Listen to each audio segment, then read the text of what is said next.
Buenas tardes, ¿me escuchan bien? Sí, ¿verdad?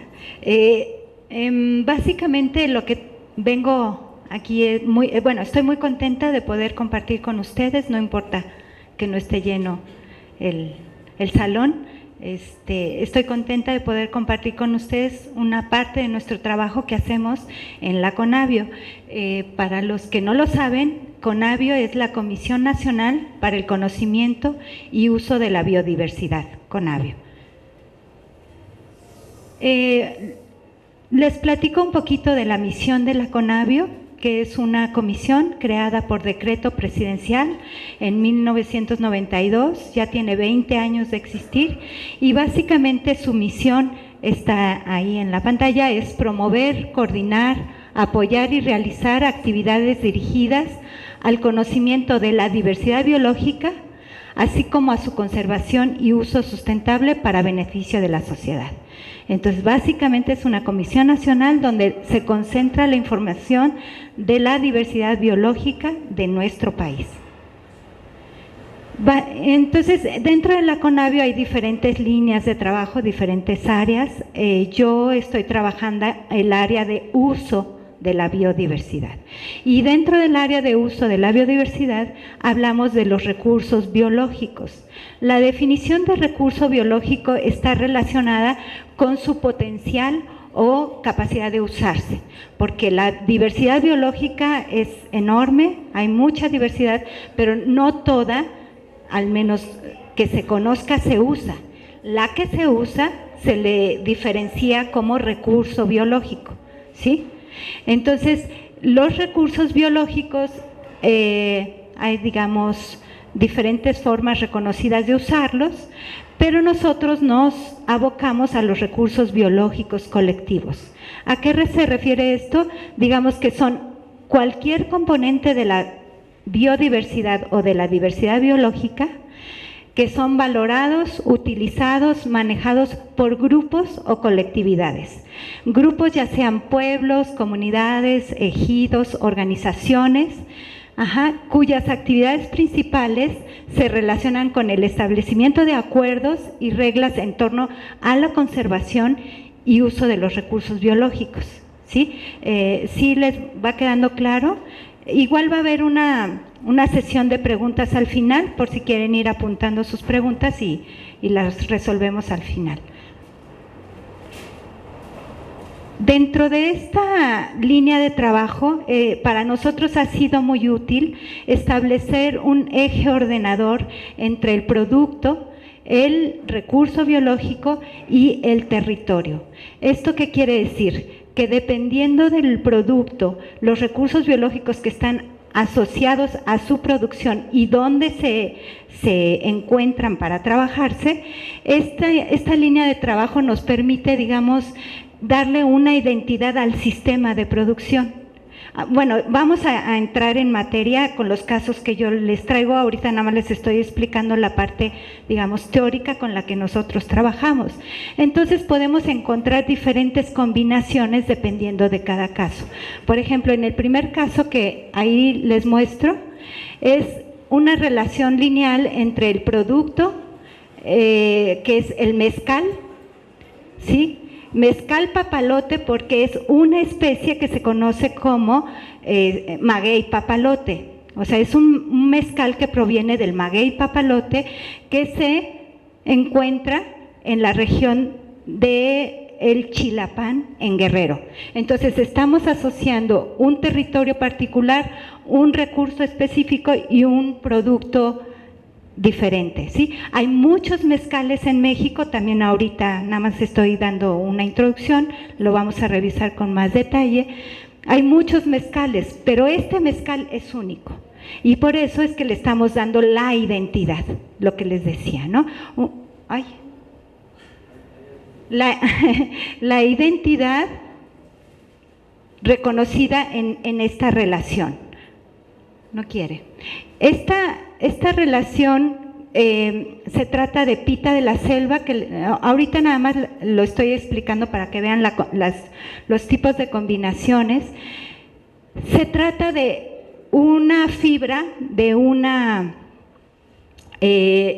planta que es pariente de la piña, que es una bromeliácea, Aegmea magdalenae, y esa fibra, el producto es la fibra. El recurso biológico es esta planta que les digo, pero esta planta tiene su distribución en las selvas tropicales húmedas del sureste del país, y entonces nosotros trabajamos con grupos de productores de la fibra de Chiapas, de Oaxaca, de Veracruz. Entonces tenemos el caso de diferentes territorios donde se aprovecha el mismo recurso y se produce la misma fibra, ¿sí? Tenemos otro caso sí se los voy a platicar un poquito más aquí, porque de este no lo vamos a desarrollar, nada más traigo 4 casos desarrollados, pero básicamente es para ejemplificar que el producto agua, ¿sí?, lo consideramos recursos biológicos diferentes, porque estamos hablando de manantiales distintos en distintos bosques comunitarios del estado de Oaxaca. Entonces, aquí vale la pena hacer una aclaración, que ustedes pueden pensar que el agua no está viva y podríamos considerarlo como que no es un recurso biológico, pero estamos en el nivel de ecosistema. Cuando consideramos el nivel de ecosistema, el agua ya forma parte del sistema biológico, que es un sistema integrador, ¿no?, donde integras diferentes comunidades de organismos, y entonces como ecosistema sí podemos hablar de agua como recurso biológico, ¿sí?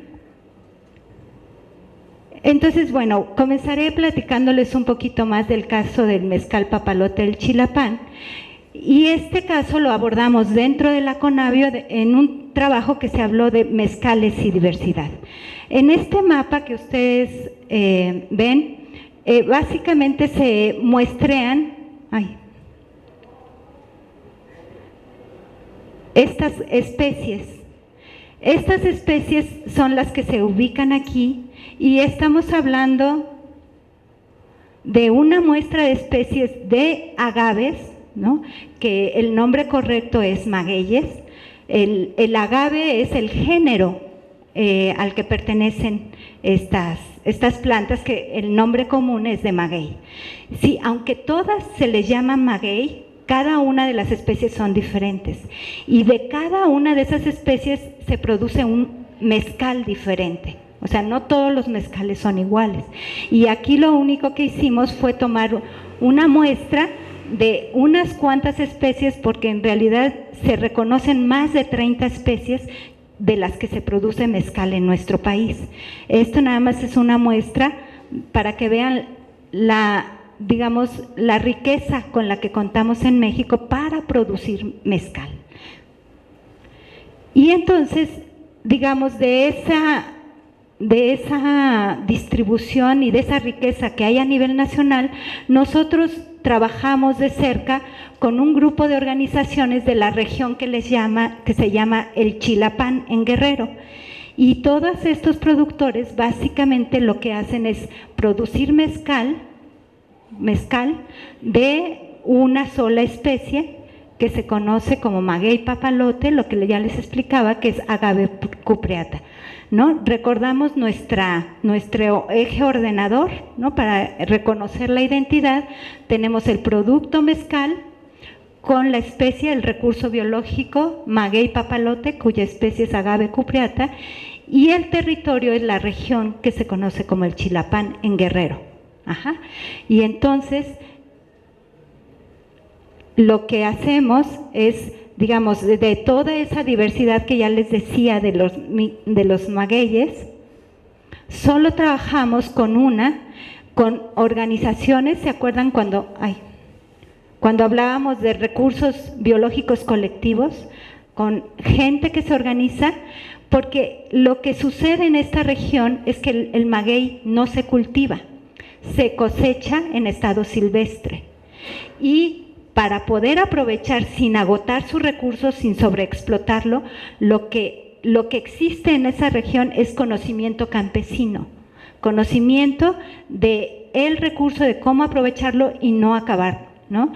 Entonces lo que nosotros promovemos y apoyamos en esa región es el manejo campesino de una especie silvestre para producir mezcal de muy buena calidad, ¿sí? Entonces, lo que hemos hecho básicamente en Conavio a lo largo de 10 años es apoyar a un grupo, a los productores de la región que están organizados en lo que se conoce como la Asociación de Magueyeros y Mezcaleros del Chilapán. Ajá. Y todo el trabajo que se hace para cuidar el agua, el monte, la especie, todo ese trabajo es un trabajo integral que no solo ve por la especie, que es como la materia prima principal de la producción del maguey, sino del ecosistema en su conjunto. Ajá.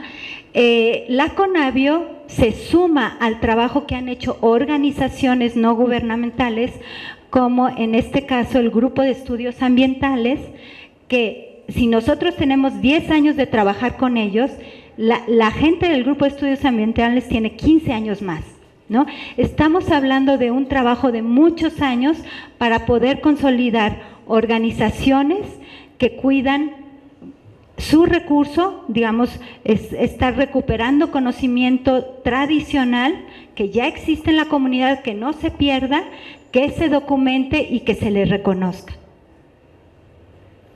Actualmente ese mezcal de esa región se comercializa con una marca comercial que lleva el nombre de la organización con la que se ha estado trabajando, ¿sí? Entonces, básicamente de lo que hablamos es de la diferenciación de mezcales. Entonces, por ejemplo, en esta hablamos de la denominación de origen mezcal.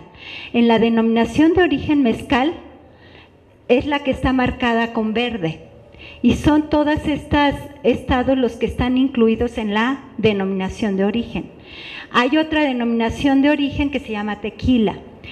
Tequila también es una especie del género agave, pero ellos lograron una diferenciación aparte, no entran dentro de la denominación de origen de mezcal. Y hay otra denominación de origen que también implica una especie de agave, pero que se llama bacanora. Y todas las que tienen que ver con destilados de agave están representados aquí. Pero si ustedes se dan cuenta, todas estas denominaciones de origen no alcanzan a cubrir la diversidad biológica que está detrás de la producción del mezcal. Entonces, aunque ya es un buen esfuerzo, lo que hacemos en la Conavio es reconocer o, digamos, proporcionar la información de base que hay sobre la materia prima en función de una producción que tiene tradición en México, ¿sí? Ahora les voy a platicar del caso de pita de la selva, la bromeliácea que ya les explicaba. Esta pita básicamente es utilizada para hacer la artesanía piteada que se usa principalmente en la charrería. Aunque en la moda de los 80s, digamos de los grupos, ¿no? De las bandas gruperas o algo así como le llamaban, se puso de moda empezar a usar cinturones, sombreros, botas, como lo usan los charros. Y en esa época hubo una demanda enorme de pita, ¿sí? Digamos que fue una época de auge, y la ventaja que nosotros veíamos en ese momento es que esta es la pita, esta es la bromeliácea. Crece en el sotobosque de las selvas húmedas, como les decía, del sureste del país, y básicamente trabajamos con grupos organizados del estado de Veracruz, Oaxaca y Chiapas. Entonces, aquí volvemos a hacer énfasis en nuestro caso, ¿no? El producto, el recurso biológico y el territorio. bueno, nada más para que empiecen a ubicar que no hablamos en abstracto, todas estas son las organizaciones con las que trabajamos, que son organizaciones de productores en los 3 estados con los que trabajamos la parte del manejo, del uso, de la producción sustentable. Entonces, digamos que lo que nosotros procuramos es recuperar la parte del manejo tradicional y hacer producción limpia, digamos limpia de sustancias que pudieran ser contaminantes, ¿no? Porque tiene todo un proceso que le llaman proceso de beneficiado para poder obtener la fibra que viene de las hojas. Y se generan estos hilos con los que ya se empieza a hacer la artesanía piteada, ¿sí? Entonces, la artesanía piteada básicamente se produce en los estados de Jalisco y de Zacatecas, y ahí no hay pita. La pita proviene de las selvas del sureste. Entonces, digamos, los productores de pita son los productores de las selvas y los productores de la artesanía están en otro territorio. Bueno, ahí nada más es una muestra del tipo de productos donde se usa la pita y bueno, no sé si algunos conocen esta artesanía y hay imitación donde se usa hilo de nylon, de plástico, y la prueba que hacen los artesanos para demostrar que es pita, le ponen fuego, ¿no?, con un encendedor. Si se prende, no es pita. Si no se prende, es pita. De hecho, pita se reconoce como una de las fibras naturales más resistentes que existen. En la antigüedad, digamos, hay constancia de los pueblos prehispánicos, sobre todo en Oaxaca. Si ustedes van al Museo Textil de Oaxaca, hay guaraches, redes, bolsas, mochilas, morrales que se hacían con pita. Digamos que ahorita es un uso moderno, pero en la antigüedad tenía un uso más amplio. Y entonces digamos que lo que hemos trabajado con este grupo, y también estamos hablando de por lo menos 10 años de trabajo, yo les estoy trayendo casos con los que hemos trabajado 10 años, que nos sumamos al trabajo de organizaciones no gubernamentales que han estado trabajando otro tanto más, ¿no? Entonces, el resultado que yo les vengo a platicar es el trabajo que se hace con las organizaciones durante mucho tiempo, no son resultados de un año de un proyecto, ¿sí?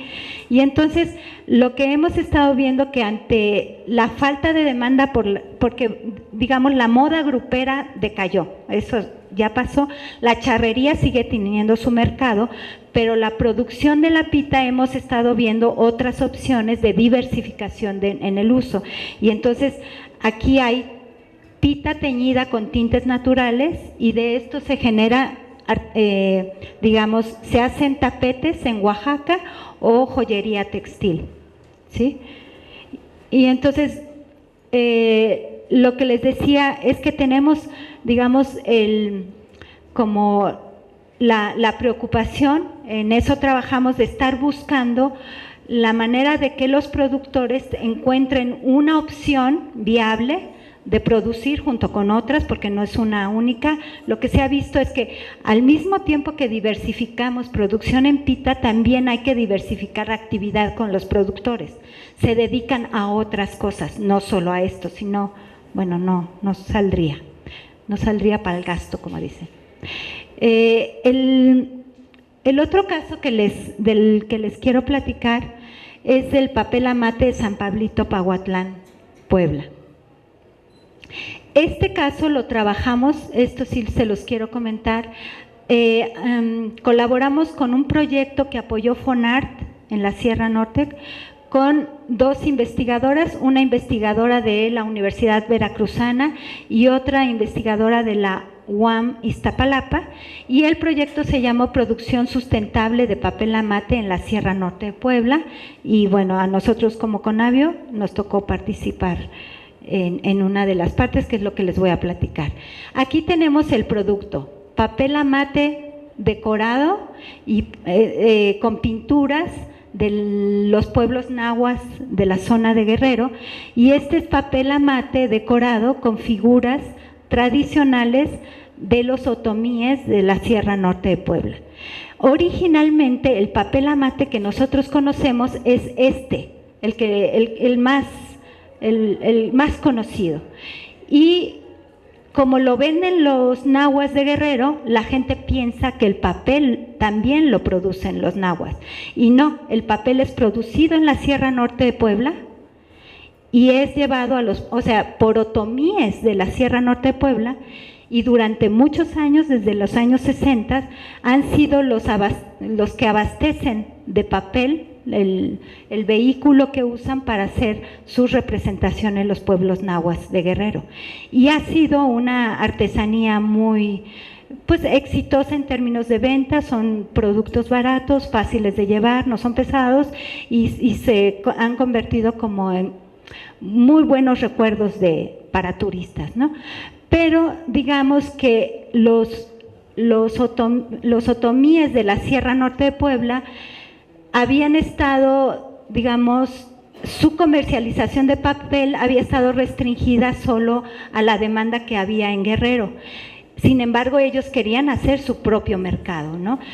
Ellos han utilizado el papel desde tiempos prehispánicos. Lo han utilizado para ritos, para códices, para muchas cosas. Pero, digamos, descubrieron que tenían una opción de entrada económica, ¿no? Utilizándolo y vendiéndolo de alguna manera, porque ellos lo siguen usando para curaciones, para sus ritos de los propios de su cultura, pero se dieron cuenta que hay una opción de comercialización. Entonces nosotros nos abocamos a esta producción, no estudiamos la parte de los nahuas, eso es como un estudio aparte, sino a la producción del papel amate en la Sierra Norte de Puebla.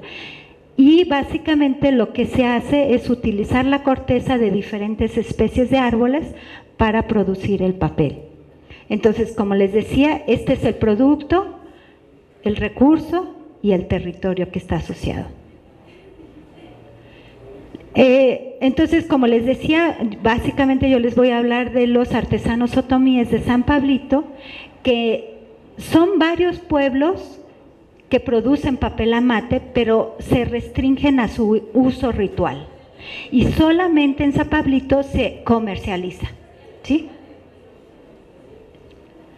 Entonces, en San Pablito también trabajamos la marca colectiva, que en otomí se pronuncia petey y significa papel amate en otomí.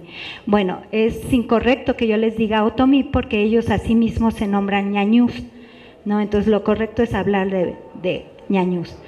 Y con apoyo les decía, de FONAES, el Instituto de Artesanías e Industrias Populares del Estado de Puebla, trabajamos el impulso de la marca colectiva básicamente para hablar del cuidado, el manejo de las especies que son fuente de la corteza con la que se produce el papel, ¿sí? Porque, digamos, hay conocimiento tradicional que está asociado a un buen uso, a buenas prácticas de la extracción de la corteza, pero se ha estado perdiendo y entonces, digamos, se pone en riesgo a las especies porque cuando son descortezadas por completo y expuestas así en el ambiente, el árbol generalmente se muere. Entonces, hay técnicas tradicionales que se están recuperando para hacer un adecuado uso de las especies. Y en esa parte es que como Conavio nosotros entramos con la parte del recurso biológico, pero al final estamos hablando de productos que tienen una tradición, ¿sí? Entonces, bueno, aquí nada más es una muestra del fortalecimiento que hemos trabajado en la comunidad, porque básicamente son mujeres artesanas. Bueno, digo, hay hombres y mujeres, pero la mayoría son mujeres artesanas, son las que elaboran el papel, y hemos estado trabajando para que ellos tengan, digamos, las bases para su autogestión y hagan una comercialización adecuada que les asegure el mantenimiento de su recurso, una buena comercialización y, digamos, mantenerse en un mercado que valore, ¿no? Que le dé valor a la cultura, al recurso y al producto en sí mismo. El último caso que les voy a platicar tiene que ver con la langosta de Banco Chinchorro y Siancán. Banco Chinchorro y Siancán son dos regiones, son dos áreas naturales protegidas en donde hemos, digamos, apoyado procesos colectivos de protección, de conservación, de uso. Y entonces, siguiendo la línea, aquí también estamos hablando de, aquí está, el recurso es la langosta que vive en los arrecifes de esa región. La langosta. En este caso, el producto es igual que el recurso porque no hay una transformación. Básicamente, así como se extrae, como se aprovecha, se utiliza, ¿sí? Y estamos hablando de la región de Banco Chinchorro y Siancán, y estamos hablando de reservas de la biosfera, ¿sí? Entonces, en las reservas de la biosfera, lo que ha ocurrido también es un proceso de organización, por eso les decía, estamos hablando de recursos biológicos colectivos, donde los pescadores se ponen de acuerdo en torno a cómo utilizar el recurso, cómo aprovecharlo y cómo comercializarlo. De tal manera que se asegure que el recurso se mantiene, que es una producción que la gente reconoce, digamos que se valora, lo comienzan valorando ellos y así lo traducen para los consumidores. Los principales consumidores han sido restauranteros de las regiones hoteleras de Quintana Roo y de Yucatán, ¿sí?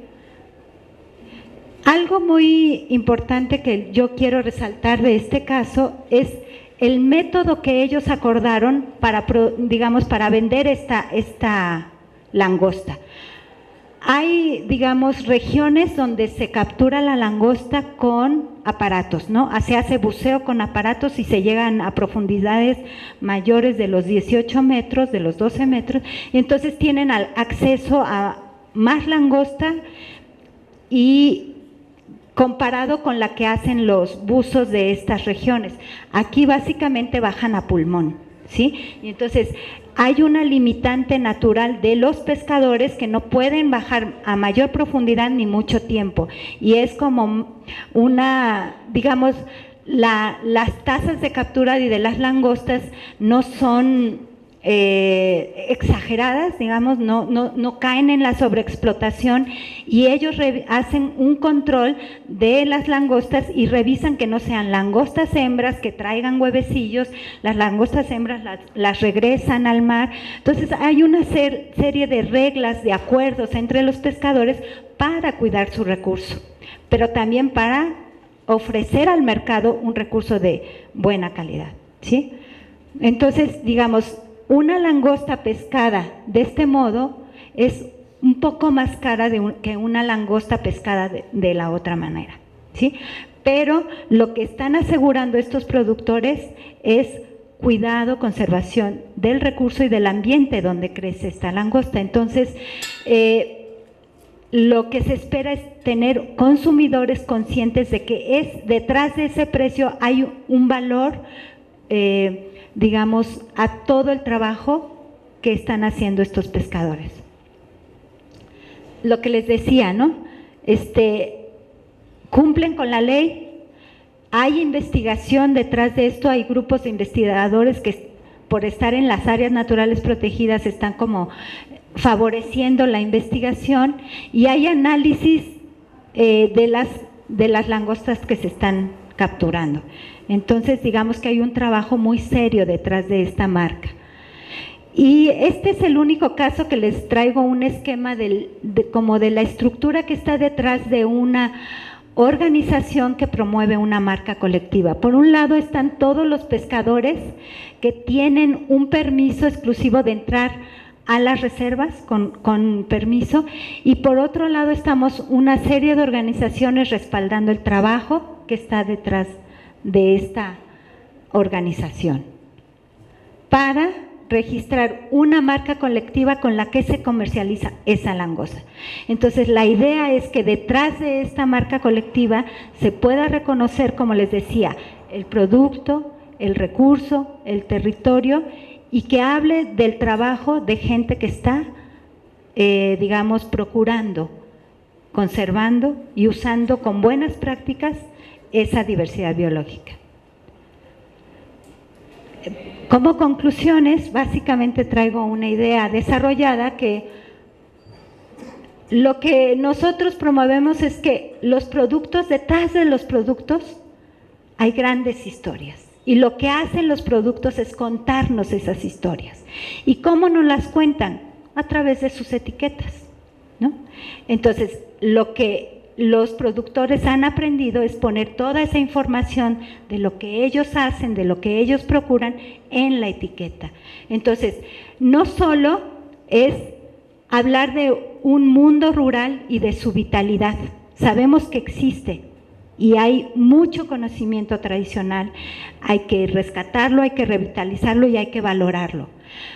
Y que nos hablan no solo de alimentos, bebidas y bienes en general, sino también detrás de ese producto está como la idea de las selvas, de los bosques, del agua, de la riqueza de especies, de la calidad que se trabaja en esos productos, de la conservación comunitaria, porque como les decía, son colectividades que están cuidando su entorno, de tradiciones e identidad. Todo eso está detrás de un producto, digamos, producido de manera sustentable. Y sobre eso es lo que hemos estado trabajando y apoyando en la Conavio en el área de uso de la biodiversidad. Bueno, quedo a sus órdenes para resolver cualquier pregunta. En cuanto al mezcal, en Chihuahua hay un mezcal que le denominan sotol. Ajá. ¿No han trabajado ustedes? Sí, de hecho, sí, el género con el que se trabaja el sotol es otro género, no es agave, es Dacilirium, ¿sí? Entonces, no es agave, por eso no está en estas transparencias y sí vamos a trabajar. De hecho, el mapa que ustedes vieron al principio de agaves, lo vamos a hacer crecer y vamos a incluir a los sotoles, pero ahorita como nada más se aboca al género agave, nosotros nos concentramos en decir mezcal. O sea, nosotros reconocemos al mezcal como los destilados de agave. Todos los destilados de agave se conocen como mezcal. De hecho, el tequila es una especie de mezcal, ¿no? Al revés, es un mezcal y le dicen tequila, ¿sí? Porque viene de una especie de agave. Y este otro es un destilado, también es un destilado, pero de otro género. Y poco a poco vamos a ir abordando los destilados de diferentes géneros que se producen en México. Vamos a generar una tercera edición de este mapa, porque ya sacamos la segunda, una tercera edición donde vamos a incluir a los sotoles. Pero yo calculo que es cuestión de unos 3 meses que ya esté lista la edición. Pero sí, de hecho, aunque localmente le llaman mezcal, estrictamente no sería un mezcal, sería un destilado. ¿Me puede repetir el nombre de que no es agave? Dacilirium. Sí. En breve estará esa información y en cuanto la tengamos lista la ponemos a disposición en la página de internet de la Conavio.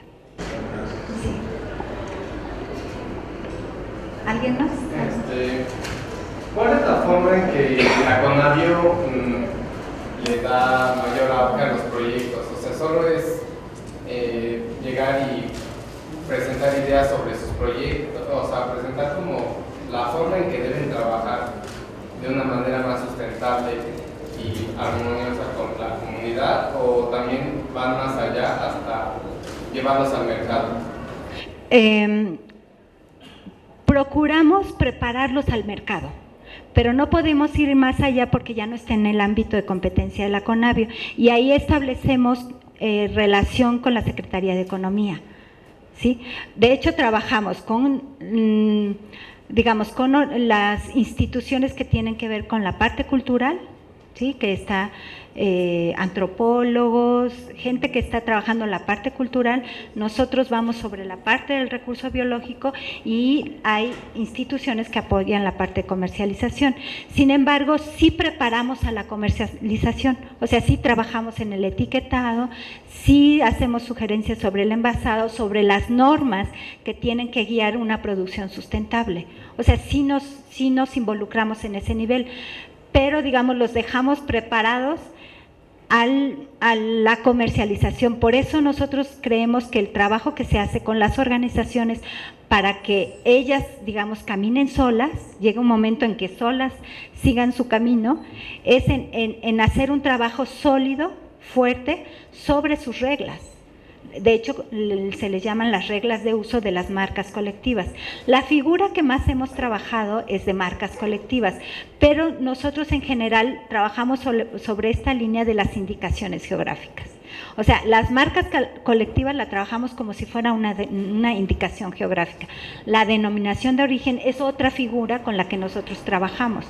Nada más que la denominación de origen tiene un proceso administrativo un poco más complicado, ¿sí? Entonces ha sido más fácil mover las reglas de uso a través de las marcas colectivas, pero digamos sí hay un momento en el que el presupuesto de la Conavio no puede digamos ser canalizado solo para comercialización.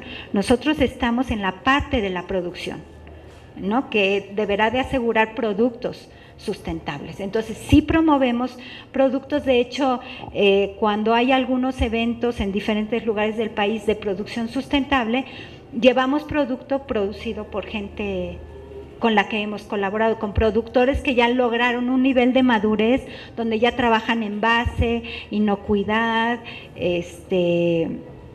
básicamente información, ¿no? Todo un proceso donde ya han registrado marcas colectivas. Incluso promovemos productos que todavía no llegan a sus marcas, pero que ya está, digamos, una producción armada, ¿no? Hay producción de miel de la península de Yucatán, que hemos trabajado miel orgánica, ¿no? Donde cuidan el ecosistema para que haya diferenciación de mieles. Ese es otro tema, bueno, no lo traje. Tenemos otros casos con los que hemos trabajado. Hay chicle de la zona de Quintana Roo que es producido del árbol del chicle, no es chicle de plástico, ¿no? Entonces ya hay madurez en esa producción y los principales consumidores, la principal demanda son europeos. O sea, los europeos como consumidores han sabido valorar eso y son los que más, o sea, la miel de la península de Yucatán se va para exportación a Alemania. Los chicles de Quintana Roo se van a exportación a Europa, ¿no? Entonces, sí hay aquí en México, pero lo que nosotros estamos promoviendo también es que haya como ese puente con los consumidores urbanos que somos nosotros, ¿no? Pero como consumidores tenemos que ser conocedores de esa vitalidad del campo para decir, saber reconocer, leer las etiquetas y saber decidir que podemos apoyar esos procesos a la distancia, como consumidores responsables, ¿no? O sea, hay una producción sustentable y responsable, también tiene que haber un consumo responsable. Nosotros somos consumidores responsables y lo único que hace falta es un poco de información. De hecho, en Conavio, en la página de Conavio está esta información que les platico y se producen materiales impresos de difusión sobre cada uno de los mapas, donde hay información biológica, geográfica, cultural y de producción para que la gente tenga, digamos, integrada toda esta información y no en partes, ¿sí? Eso es lo que hacemos allá. De hecho, tenemos el stand de la Conavio, donde pueden ver los mapas, algunos, por ejemplo, la Universidad de Mayelles. Está acá en el segundo piso de la mitad del pasillo y pueden encontrar el stand. ¿Alguien tiene otra pregunta? Bueno, pues segundo piso. ¿Perdón? Ahí está subiendo las escaleras. Sí. Al fondo, en medio del pasillo. Por supuesto. Sí, yo te invitaría a que entraran, los invitaría a que de verdad visiten la página de la Conavio. Hay mucha más información, ahí hay todo un programa sobre maíces nativos, en México. Sí, sí, sí, sí, nada más que la parte de la colectividad ahí está un poco más limitada porque básicamente es de autoconsumo. Ajá. Entonces el maíz tiene otro tratamiento, no entra en esta parte de las marcas colectivas. Por eso no platiqué de él en esta parte. Gracias.